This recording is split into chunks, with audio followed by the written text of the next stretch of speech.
Ikaw ba ay isang retiree or approaching retirement but worried because you have not saved enough? Huwag kang mag-alala. Sa videong ito, ibabahagi ko sa iyo kung paano ako bilang isang retiree ay nakahanap ng ekstrang pagkakakitaan to supplement my pension. Ngayon pa lang, inaanyayahan na kitang i-click mo ang aking link, www.opheliamm.com, para malaman mo kung ano ang nais kong ibahagi. Hello po, si Ophelia po ito, isang immigrant from the land of the Tamaros in Mindoro, Philippines. Ako at ang aking asawa ay naninirahan dito sa California. We have 3 grown daughters, 4 grandchildren. I am a fully retired government employee and proudly doing an online business. Noon pong nakatapos ng pag-aaral ang aming mga anak, hindi po doon natapos ang aming mga misyon sa buhay. Nais po namin makapag-travel to leave our children beautiful memories. Gusto namin matulungan ang aming mga kamag-anak sa pagpapaaral sa kanilang mga anak. Nais din po namin matulungan financially ang aming simbahan at lalo tigit po, gusto namin makapagtabi ng pera para sa aming comfortable retirement years. Subalit dala po ng patuloy na pagtaas ng cost of living.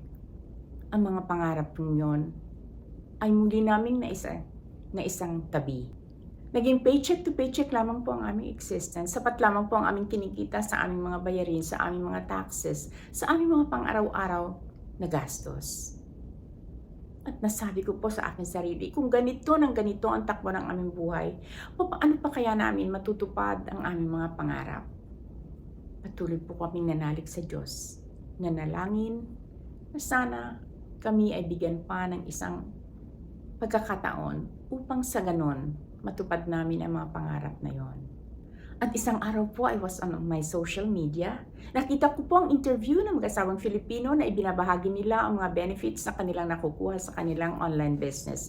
Nakakapagpadala sila ng pera para sa kanilang mga magulang na nasa Pilipinas. Natutulungan nila ang kanilang simbahan, nakakapagpadala sila ng misyonero sa ibang bansa. Nakakapag-travel sila without having to worry about resources. Lalo tigit, nakakapagtabi sila ng pera para sa kanilang retirement. Ganyan-ganyan po ang aking mga pangarap. Ang pangarap namin mag-asawa.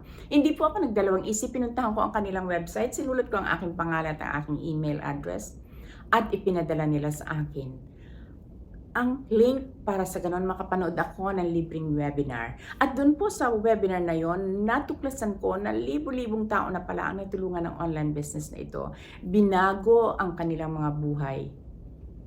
Kung nais din po ninyo mabago ang inyong buhay at matupad ang inyong mga pangarap, i-click niyo po ang aking link, www.opheliamm.com. Ipapadala ko po sa inyo ang libreng webinar kung saan matutuklasan ninyo kung paano gawin ang online business na ito. At makikita po ninyo ang libu-libong mga ordinaryong tao, mga retirees, mga immigrants na nabago na ang buhay. Tulad po ng pagbabago na nararanasan ko ngayon. Although hindi ko po sinasabi na lubusan ko nang natupad ang aking mga pangarap, subalit unti-unti ko pong natutupad yon. Steadily, I am getting there. So again po, i-click nyo ang aking link, www.opheliamm.com. Isulat nyo ang inyong pangalan at ang inyong email address. Ang online business pong ito ay hindi kinakailangan kayo ay tech savvy. Sapagkat ako po ay walang nalalaman sa computer, I was a product of the old school, pero nagagawa ko ang online business sapagkat bibigyan po kayo ng mentor at coaches. 2 tao na tutulong sa inyo upang sa ganon ay magawa ninyo ang online business. May step-by-step training po ito. Global po ito.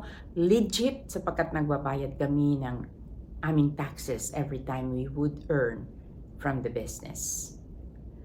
So kung gusto po ninyong mabago ang takbo ng inyong buhay tulad ng mga pagbabagong nararanasan ko sa buhay naming mag-asawa, huwag po kayong mag-atubili. I-click niyo po ang link na yan.